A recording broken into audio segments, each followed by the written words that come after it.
नमस्कार, आप देख रहे हैं टीएमटी न्यूज। यमुनानगर आरटीओ विभाग ने ओवरलोड वाहनों से नवंबर माह में किया रिकॉर्ड तोड़ राजस्व इकट्ठा। यमुनानगर आरटीओ विभाग ने बड़ी कार्यवाही करते हुए साल के आखिरी महीने दिसंबर के पहले हफ्ते में 50 लाख रुपए व नवंबर माह में रिकॉर्ड तोड़ 2 करोड़ का राजस्व ओवरलोड वाहनों से इकट्ठा किया। जिले में जिस तरह ओवरलोड पर कार्रवाई जारी है, वहीं आरटीओ विभाग का कहना है कि दिसंबर माह में नवंबर महीने का भी रिकॉर्ड टूटेगा और ओवरलोड पर अंकुश के लिए जिले में कार्यवाही जारी रहेगी व कोई ओवरलोड वाहन जिले को क्रॉस नहीं कर पाएगा। 2 टीमें 24 घंटे लगातार कार्यवाही जारी रखे हुए है। जहां जिले में ओवरलोड वाहनों से सड़क दुर्घटनाओं की संख्या बढ़ रही थी, वहीं दूसरी ओर इसी ओवरलोड पर विभाग की कार्यवाही 24 घंटे जारी है। आरटीए विभाग अधिकारी का कहना है कि 90% तक ओवरलोड पर अंकुश लग चुका है व आगामी समय में इसे पूरी तरह बंद कर दिया जाएगा। जिले में बढ़ती सड़क दुर्घटनाओं का कारण यही ओवरलोड था। इसी ओवरलोड पर जिला प्रबंधन व आरटीए विभाग सख्त हो चुका है और ओवरलोड पर पूरी तरह अंकुश लगाने में लगा हुआ है। जैसे नवंबर में हमारे द्वारा 2 करोड़ के करीब कंपोजिशन जमा करवाई गई थी और 500 के करीब वाहनों को चालान किया गया, इम्पाउंड किया गया था।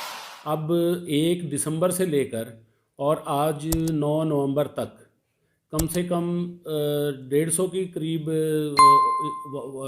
व्हीकल इम्पाउंड किए गए हैं और हमारी कंपोजिशन अब तक 70 लाख के करीब हो गई है, जिसमें हमने कम से कम 500-600 के करीब ओवरलोड वाहनों को रोक के चेक किया, जिसमें से 150 के करीब वाहन ही ओवरलोड पाए गए। इसलिए इससे ये प्रतीत होता है कि जो पिछले 2-4-5 महीने से ओवरलोड ज़्यादा चल रहा था, अब 2 महीने की जो हमारी 24 घंटे टीम रोड पे काम कर रही है, उसकी वजह से इतना ओवरलोड कम हो गया है कि भाई 500-600 वाहन हमने चेक किए हैं। रात को भी हमने कम से कम कोई 45 के करीब ट्रकों को रोक के उनका कांटा करवाया, जिसमें से सिर्फ 19 व्हीकल ही ओवरलोड पाए गए। इसमें से रेत रोड़ी बजरी के सिर्फ 2 मिले, बाकी रेत रोड़ी बजरी का जो मटेरियल है माइनिंग का, वो तकरीबन व्हीकल ऑन अंडरलोड पाया गया था। और बाकी जो ये अब चालान हमारे हुए हैं वो अदर मटेरियल के हैं। कभी कभार जो पत्थर आ गया पोंटा साहब से, ब्लैक वाला, कोई पुट्टी आ गई, इस तरह के चालान हैं।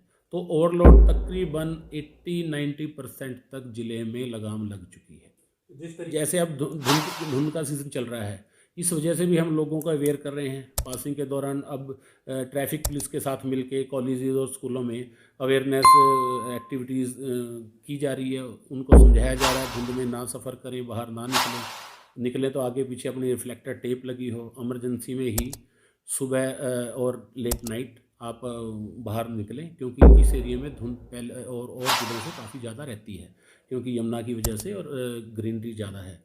तो इससे दुर्घटनाओं पे असर तो काफ़ी पड़ेगा ही। जब व्हीकल अंडरलोड चलेंगे तो दुर्घटना पे भी इसका असर पड़ेगा और हमारी जो सड़कें हैं उसका भी और उनके अपने व्हीकल का भी कम नुकसान होगा। तो तकरीबन वाहन स्वामियों को समझ आ गया कि अंडरलोड चल के हर तरह का फ़ायदा है हमें।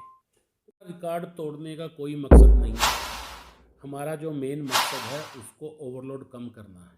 ओवरलोड अगर कम होगा तो कंपोजिशन नेचुरली कम आएगी। 1-2 महीने में बिल्कुल ही इसको कम कर दिया जाएगा। अब फॉगी सीज़न की वजह से भी हमारी चेकिंग थोड़ी ज़्यादा रहती है, ताकि वाहन स्वामी को डर रहे कि आगे चेकिंग टीम खड़ी है, वो व्हीकल भी स्लो चलाएं, रोड साइड पे उसको खड़ा करके रेस्ट ना करने लग जाएं। उनको भी ये कहा जाता है कि आप रोड से अलग कहीं ढाबे के दूर पीछे अपना व्हीकल को खड़ा करें, और व्हीकल अगर खड़ा करना है तो उसकी प्रॉपर वो लाइट जलती रहे, उसकी पार्किंग लाइट। कोई ख़राब है तो उसके पीछे अपना रिफ्लेक्टर वगैरह लगा के ही उसको रिपेयर करवाएं, उसका प्रॉपर ध्यान रखें।